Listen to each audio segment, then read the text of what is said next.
एक तो माफियाज बैठे हुए हैं इदारों के अंदर,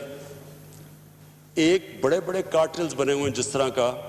शुगर कार्ट। थोड़े से लोग पैसा बना रहे हैं, यानी विंडफॉल प्रॉफिट्स बना रहे हैं। जो माफियाज बैठे हुए उनको टेक ऑन नहीं करते। हम बजाय बेस्ट ऑफ टाइम्स अगर हमने ठीक कर दिया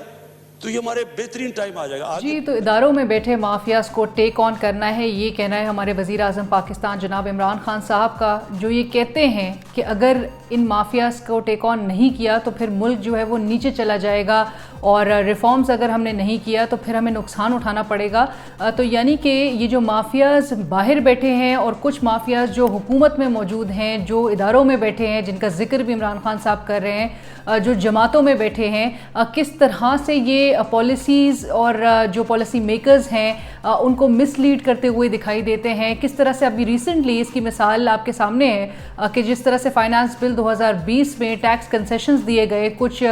बासर अफराद को, कुछ इन्फ्लुएंशियल ग्रुप्स को, उनको मराहत और उनको रियायत जो है वो देने के लिए, जिनमें बड़े बड़ों का स्टेक्स जो है वो मौजूद है। इंजीनियरिंग सर्विसेज बड़े ज़ेर बहस है कि जिसको इनकम टैक्स रेट जो है उस पर रिड्यूस कर दिया गया। और सबसे बड़ी आप जानते हैं कि मुल्क में जो इंजीनियरिंग कंपनी है उसके जो मालिक हैं वो भी इस वक्त हमारे काबीना का हिस्सा है, रज़ाक दाऊद साहब। साथ साथ जो आलमगीर खान साहब हैं जो इस वक्त मेंबर कौमी असम्बली हैं, वो भी जो फिक्सड से बड़े मशहूर हुए, उनकी भी जो आलमगीर वेलफेयर ट्रस्ट इंटरनेशनल है उसको भी मराहत दी गई, उसको भी कंसेशंस दिए गए। फाउंडेशन यूनिवर्सिटी का जिक्र किया जा रहा है, लम्स यूनिवर्सिटी का जिक्र किया जा रहा है, शौकत खाना मेमोरियल ट्रस्ट है, SIUT है, ये तमाम जो है उनको कंसेशंस दिए गए। लेकिन अवाम तो फिर सवाल उठाएंगे कि जहाँ पर इनडायरेक्टली आप अवाम पर इतना बर्डन क्रिएट कर रहे हैं टैक्सेस का, वो टैक्स के बोझ तले दबती चली जा रही है, वहीं पर कुछ अफराद को फ़ायदा, और वो किस तरह से फ़ायदा हासिल कर रहे हैं इसका मैंने पिछले वीलॉग में भी जिक्र किया था। जो 116 अरब रुपए टोबैको इंडस्ट्री, टोबैको सेक्टर से जो है वसूल किया जाता है, जिसमें से 114 अरब रुपए जो है सिर्फ़ और सिर्फ 2 मल्टीनेशनल कंपनीज अदा करती हैं टैक्स की मद में, और जो बाकी कंपनीज़ हैं वो सिर्फ और सिर्फ 2% टैक्स जो है उनसे कलेक्ट किया जाता है। जिनका मार्केट में शेयर जो है वो तकरीबन 40% से ज़्यादा है, वो सिर्फ और सिर्फ 2% टैक्स अदा करती हैं, जबकि जो 98% टैक्स अदा कर रही हैं उनके मार्केट शेयर जो है वो 60% के करीब है, वो उन पर सारा का सारा मलबा है। लेकिन किस तरह से ये जो इलिसिट, जो गैर कानूनी सिगरेट मैन्युफैक्चरिंग कंपनीज़ हैं, वो एग्जेम्पशंस, वो कंसेशंस हासिल करने में कामयाब होती हैं। कुछ मिसाल और कुछ मैंने हिंट्स आपको दी थी पिछले वीलॉग में, लेकिन इस बार इस वीलॉग में ज़रा तसल्ली से इस पर बात करते हैं, कुछ फैक्ट्स का भी जिक्र करते हैं कि जहाँ पर FBR जो है तकरीबन बताया जाता है कि जो माली साल 2019-2020 का रहा उसमें तकरीबन कोई 77 अरब रुपए से ज़्यादा का नुकसान सिर्फ़ और सिर्फ यही जो गैर कानूनी सिगरेट की जो तिजारत है उसकी मद में, और इसकी जो बढ़ता हुआ वॉल्यूम है, इसकी वजह से आपने नुकसान एक मुल्क को देखा है कि उसने उठाया है। लेकिन इसकी रोकथाम के लिए जब हुकूमत जो है वो एक सही सिमत की तरफ जाने की कोशिश करती है, एक डायरेक्शन सेट करती हुई नज़र आती है, या एक वो ड्राइव हुकूमत की नज़र आती है कि जहाँ पर इंडस्ट्रीज़ को जो है वो डॉक्यूमेंट करने की कोशिश की जाए, वहीं पर बड़े बड़े लॉबियस्ट मौजूद हैं जी, जो असेंबलियों में मौजूद हैं, कौमी असेंबली में हैं, सेनेट में हैं, प्रोविंशियल असेंबलीज़ में मौजूद हैं। जो इंडस्ट्रीज़ के जो रिप्रेजेंटेटिव्स हैं वो खुद भी उनकी नुमाइंदगी इस वक्त असेंबलियों में है, और साथ साथ जो उनके लॉबियस्ट हैं जो कि काम किस तरह से, और इमरान खान साहब चूँकि जिक्र अब कर चुके हैं कि ये माफियाज इदारों में मौजूद हैं जिनको टेक ऑन करना है, लेकिन इमरान खान साहब के नाक के नीचे क्या कुछ होता हुआ दिखाई दे रहा है। तो जी 77 अरब रुपए से ज़ायद का नुकसान तो ऑलरेडी जो है, जो कि गैर कानूनी सिगरेट की तजारत तकरीबन इसमें कहा जाता है कि ये मार्च 2020 में ये 37% तक पे रिकॉर्ड की गई है। साथ साथ नवंबर 2018 की बात करते हैं, सेनेट की जो स्पेशल कमेटी थी on causes of decline in tax collection on tobacco sector, इस पे जो सेनेट की जो खुसूसी कमेटी थी उसने डायरेक्शंस दिए। उस वक्त के जो चेयरमैन FBR थे जनाब जहांजेब खान साहब,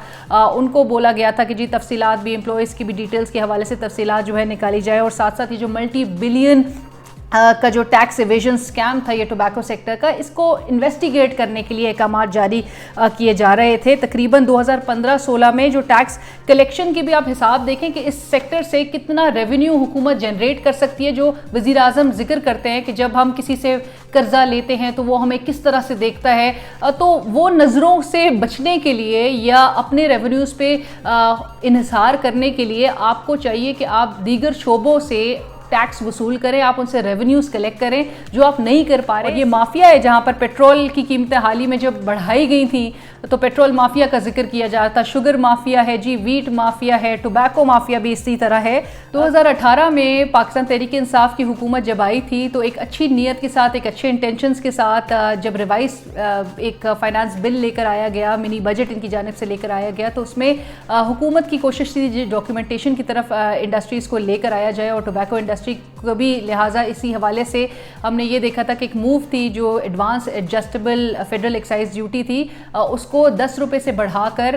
300 रुपये पर किलोग्राम पे कर दी गई थी, जो तंबाकू के पत्तों पर आयद की जाती है। लेकिन उसके बाद होता क्या है जी, उसके बाद ही अगले साल ही 2019 में असद कैसर साहब बड़े सरगर्म हो जाते हैं, स्वाबी से ताल्लुक़ रखते हैं, कौमी असम्बली के स्पीकर हैं, वो जनाब जी बड़े एक्शन में आ जाते हैं, कमेटी कायम करते हैं, उसमें इन्वाइट करते हैं शराम तरकई साहब को और दिलावर खान साहब को। दिलावर खान साहब जो हैं वो सेनेटर है, शराम तरकई साहब के पास एक इम्पॉर्टेंट खैबर पख्तूनख्वा की मिनिस्ट्री भी, हेल्थ की जो मिनिस्ट्री थी वो उनके पास थी, फिर वो मुस्ताफ़ी हो गए थे। आतिफ खान साहब को भी मदऊ किया जाता है, वो भी मुस्ताफ़ी हो गए थे, उनके पास भी अहम वजारत थी। तो इनको उस कमेटी में बुलाया जाता है और मालूम ये चलता है कि भाई दिलावर खान साहब की भी जो है वो सिगरेट का कारोबार है, उनका भी तंबाकू का कारोबार है और सुवेनियर टोबैको नाम से जो कंपनी है उससे भी वो मुंसलिक हैं। साथ साथ वो जो सेनेट की जो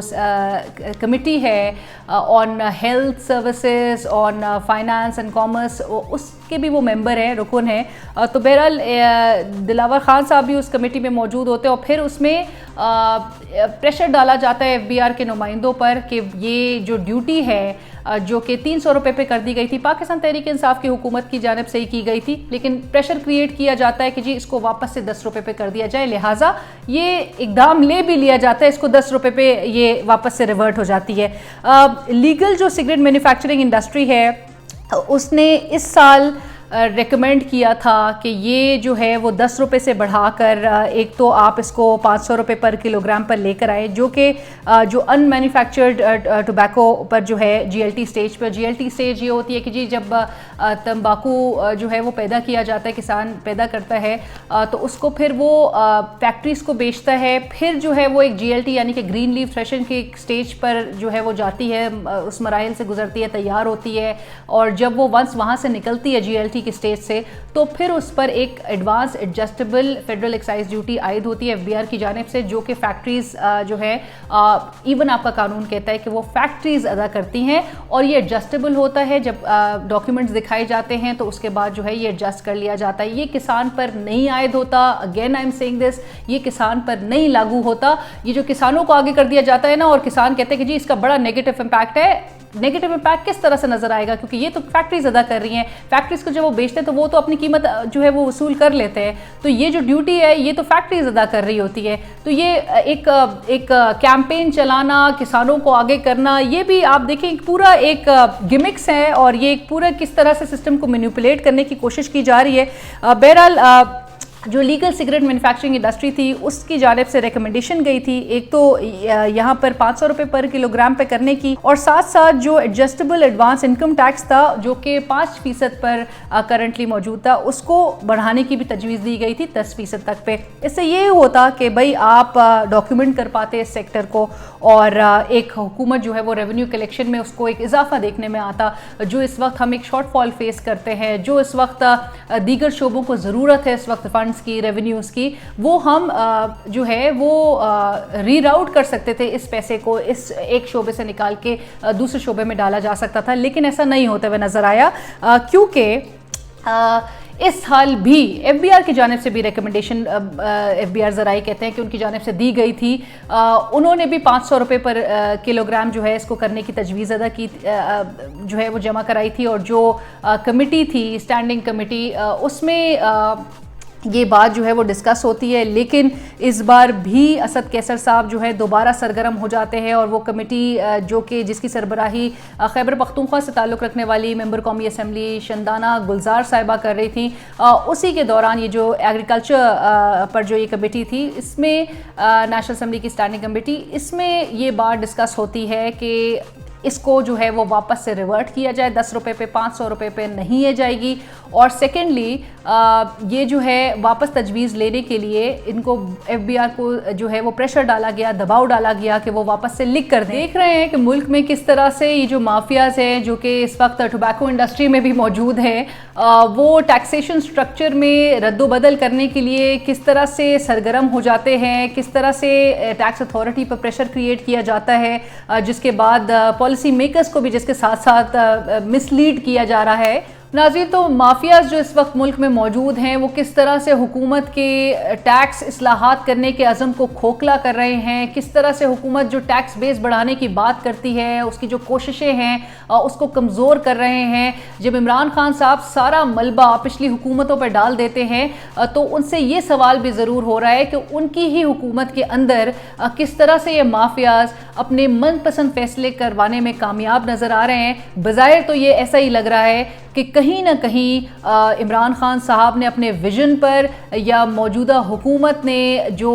आवाम से वादा किया है तब्दीली का, कहीं ना कहीं उस पर समझौता ज़रूर हो गया है। फीडबैक और सजेशन से ज़रूर आगाह कीजिए और मेरे YouTube चैनल को सब्सक्राइब करना ना भूलें।